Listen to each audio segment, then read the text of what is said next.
Bien, comenzamos. Ante la sorpresa de los acontecimientos actuales, no es de extrañar que países fronterizos con Rusia, que hasta la fecha han sido neutrales tras el fin de la Segunda Guerra Mundial, ahora quieran adherirse a la OTAN. Esto se debe a una especie de regreso a los escenarios de la Guerra Fría, los cuales se calmaron con una bipolaridad durmiente, pero que regresan en su peor escenario, dando una sensación de estar en la víspera de una tercera guerra mundial. Por otra parte, los últimos conflictos de Rusia con países fronterizos tienen un patrón que se repite el intento de estos de adherirse a la OTAN. Las injerencias occidentales en zonas bajo influencia rusa se pueden apreciar porque el pulso de la Guerra Fría no se terminó, pero esto sería tema para otro vídeo. Lo interesante es cómo el Euromaidán explotó los roces que tuvieron los rusos con los ucranianos, dando lugar a la anexión de Crimea de los primeros y una guerra civil interna entre los segundos, cambiando los rumbos de los países europeos sobre las cuestiones de seguridad. Teniendo en cuenta todo este contexto geopolítico, vamos a hablar sobre la neutralidad de Finlandia y Suecia, trazando un paseo por la historia reciente de estos países, especialmente Finlandia, para comprender el por qué eran neutrales y cómo estamos ante un cambio de era, no solo marcado por la guerra de Ucrania, sino también por los cambios de las posturas internacionales entre los países como este. Primero vamos a ver la relación histórica entre Finlandia y Rusia. Borine nos cuenta cómo Finlandia está históricamente más cerca, en cuanto a lo cultural, tecnología y valores morales, de los países occidentales que de Rusia. Y Torun, otro investigador, está de acuerdo con ello. Borinen también cuenta que en Finlandia se considera tener los mismos valores de Suecia. Todo esto se debe a que, a pesar de que Finlandia formase parte del Imperio ruso desde el siglo XIX, nunca se ha sentido como parte de este. Una vez en el siglo XX, en el contexto de la Revolución de febrero del 17, diferentes territorios de Rusia comienzan a demandar una mayor autonomía. En algunos casos incluso llegarán a vivir breves periodos de autogobierno como estados independientes. Al poco tiempo, estos aprovecharían el bug y se independizarían, marcando un camino propio alejado de los rusos. En el 35, el Parlamento finlandés declaró una resolución unánime de seguir una política exterior como la de sus vecinos daneses, noruegos y suecos. Una amistad sin enredos entre naciones democráticas. 1935 y no sabía la que se avecinaba. Hasta el 39 se vivía una cierta paz, pero un mes después del comienzo de la Segunda Guerra Mundial, toma sorpresa que comenzó la Guerra de Invierno. Iniciativa emprendida por Rusia en territorio finlandés. Duró un año. Estos se encontraban en tablas durante el conflicto con los vecinos y preferían negociar antes que acabar siendo derrotados por la resistencia finlandesa. Tras estas guerras, los soviéticos aprovecharon su posición para garantizar un fin de la guerra con ventajas que suponían la adquisición de un tercio del territorio, extracciones de sus recursos y una gran carga de reparaciones de guerra.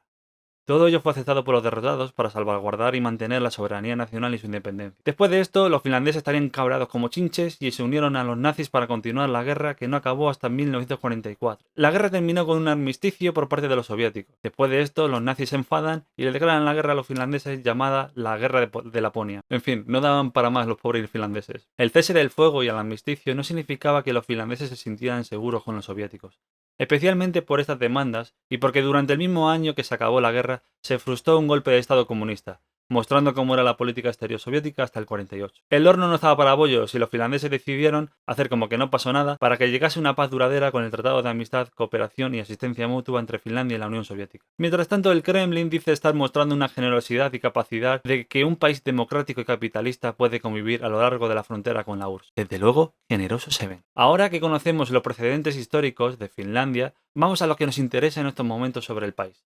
¿Por qué fueron neutrales? Tras el cese primero de la Guerra de Invierno y después de la Segunda Guerra Mundial, Finlandia fue propuesta para participar en la conferencia de los 21 estados de naciones europeas para el Plan Marshall. Sin embargo, el país decide rechazar la propuesta por no querer involucrarse entre los conflictos de las grandes potencias. Según Vuorinen, fueron las presiones de la URSS y los comunistas del Parlamento que se oponían al plan. Esta presión por parte de la URSS estaba muy presente en Finlandia. Por lo que comenta el autor, a pesar del intento de neutralidad de Finlandia, el Kremlin trataba de alienarles hacia su posición, como es lógico. Así lo muestra un comunicado de Stalin, el 23 de febrero de 1048, donde se conjetura que Finlandia estaría interesada, como el resto de las democracias bajo la influencia rusa, de defenderse mutuamente frente al ataque de los alemanes o sus aliados. Total, durante este proceso invitaron a los cargos finlandeses a Moscú. Fue incómodo para el parlamento finlandés, quien entre solo estaban a favor de la propuesta los comunistas. La visita concluyó con un énfasis en las cuestiones comentadas de un tratado de apoyo mutuo entre las dos naciones que duró 10 años, siendo renovado otros 20 años más, complaciendo de esta forma a los finlandeses con la devolución de algunas tierras. Yo creo aquí que es donde comienza la perspectiva neutral finlandesa, porque este acuerdo y estas formalidades son movimientos que aceptan los finlandeses para tratar de mantenerse distanciados pero a la vez cerca de la URSS. En lo que podemos entrever en el comportamiento de las autoridades finlandesas era un tira floja para poder mantenerse al margen, pero sin ser capaces del todo, claramente. Es interesante ver cómo la propaganda soviética de la Guerra Fría, al no ser capaz de influenciar de la misma forma a los otros países escandinavos, trataban la no neutralidad de Dinamarca y Noruega, por su ingreso en la OTAN, como un apoyo afirmativo a un rearme alemán y la vuelta de la militarización en Europa, poniendo en peligro a la paz del continente. El autor comenta que el propósito principal de la URSS durante la Guerra Fría era que Finlandia cayera bajo su influencia. Si profundizamos en la próxima década de la Guerra Fría, Vuorinen nos cuenta que uno de los puntos de neutralidad de Finlandia, basadas en la encuesta de la población, estaba en no unirse a la OTAN. Sin embargo, parece ser que esta neutralidad fue en parte de las presiones occidentales y soviéticas, un pulso con la OTAN y la posición política de Finlandia y Suecia. Es más, Torun afirma que si la URSS hubiera ejercido más presión sobre Finlandia, hubiera llevado a Suecia a la unión de la OTAN. Los finlandeses preferían ser neutrales a pesar de las presiones, especialmente soviéticas, mantener las buenas relaciones con estos y si les presionaban con el tratado, participar pero distante. En las negociaciones de este tratado no solo se percibía las incomodidades de las autoridades finlandesas, sino también los rodeos de las consultas que se hacían del artículo 2 sobre qué hacer o en qué ponerse de acuerdo cuando se diese o si se daba un ataque durante el tratado. Se podría entender de que Finlandia estaba aliada con la URSS desde la mirada de la OTAN y los otros países, y eso en el Parlamento finlandés no gustaba. Es más, en el preámbulo del tratado se dejaba claro por parte de los finlandeses que las aspiraciones de Finlandia estaban fuera de los intereses y los conflictos entre las grandes potencias. Al final, se observa que la URSS daba todos sus esfuerzos para que su vecino llegara a su órbita de influencia. Finalmente, la incapacidad de los soviéticos de superponerse a los finlandeses llega a su clímax cuando, por presión de la OTAN, se da lugar al Pacto de Varsovia en el 55. Esta forma de neutralidad que hemos comentado, esquivar, rodear a la URSS, hacer como que la OTAN no existe, fueron elementos característicos de la política exterior finlandesa y que dio personalidad al país. Torun describe cómo la política finlandesa, en su postura política internacional, era no inmiscuirse en esta. De tomar una decisión en la política exterior supondría poder no estar justificada y alterar las relaciones de la región, ya tensas en el contexto que se han ido desarrollando. Y esto es algo de que hemos visto hasta hace unos días. Con ello se quiso mantener una estabilidad y previsibilidad. Los finlandeses se enorgullecen de estos conceptos identificándose con ellos como propios. Además, se han jactado de su capacidad de mediar con todos los países y entre las dos grandes potencias durante la Guerra Fría. Y finalmente, todo ello envuelto en una neutralidad por haberse mantenido la política hasta finales del siglo XX. Una vez llegado a la víspera de dicho siglo, se va deformando la neutralidad, convergiendo en otra cosa cuando se reinterpreta de manera unilateral los tratados de posguerra mencionados, el de FCMA y el Tratado de París. Finlandia se une a la Unión Europea en el 95. Durante la presidencia de Ahtisaari ya comienzan a surgir una doctrina clara de política exterior y de seguridad.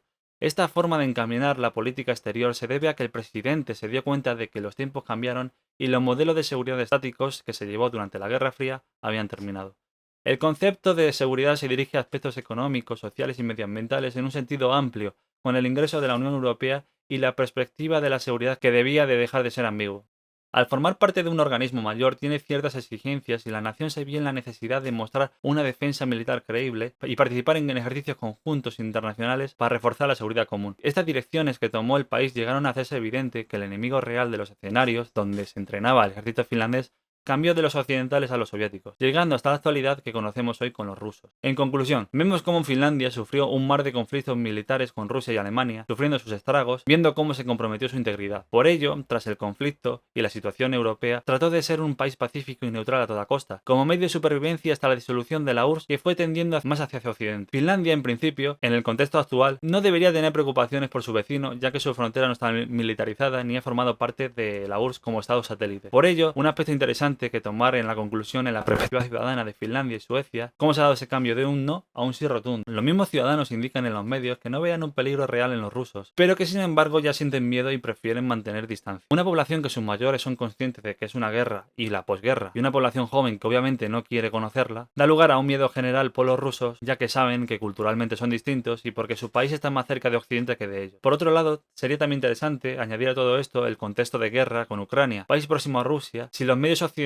han cultivado también ese miedo a Rusia y facilitar la adhesión de estos países escandinavos a la OTAN. Preguntas que lanzo al vuelo, os dejo pensando. Por último, cabe pensar que si la formalización de estos países a la OTAN se acaba desarrollando, hay que tener en cuenta que Rusia tendrá el doble de frontera actual con la OTAN. Se podría desarrollar la infraestructura militar en esta frontera e encrudeciéndose más aún las tensiones y los conflictos con Occidente. Las fronteras, ahora no militarizadas de Finlandia, se llenarán de posibles activos militares y el miedo a una guerra se materializará de verdad. Ojalá este momento histórico de tensión que nos está regresando a la bipolaridad de la Guerra Fría se relaje. ya que posiblemente esta situación no tenga una vuelta atrás y la relativa paz que se ha vivido en el continente regrese con una militarización que pueda traer unas consecuencias nefastas para el futuro.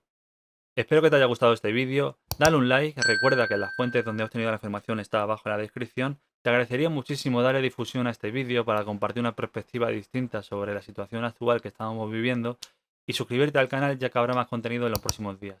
Espero que estés bien, un saludo y hasta el próximo vídeo.